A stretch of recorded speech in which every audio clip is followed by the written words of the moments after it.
ဆွေလက်ဝင်ဟင်းလို့မင်္ဂလာချိန်တိုင်းပြည့်ဝစေ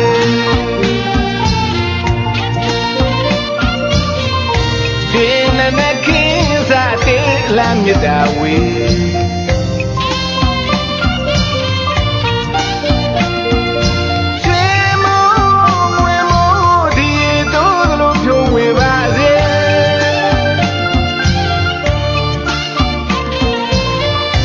မင်္ဂလာမနက်ခင်းမှာဆွေဖလားနဲ့ပြည့်ငွေများဝင်ပါစေ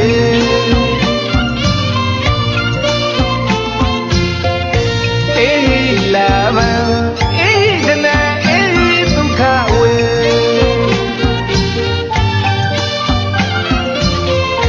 နေတဲ့ရေအသက်မှာရွှေမျက်နှာပွင့်ပွင့်ပါစေ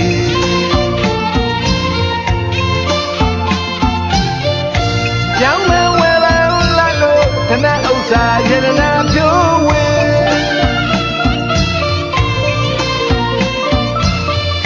သုံးရည်လေသုံးရည်စီများရောင်မပွင့်စေရွှေတဲ့ဒီလေရွှေရည်စီများရောင်မပွင့်စေ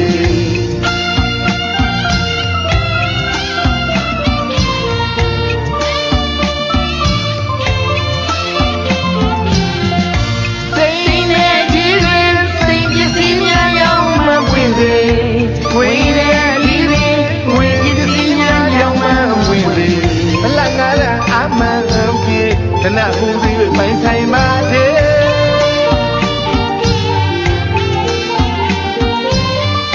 တောင်းသူလည်းသမားအလုံးစပါးဆန်ကြီးပေါ်ပြဝစေ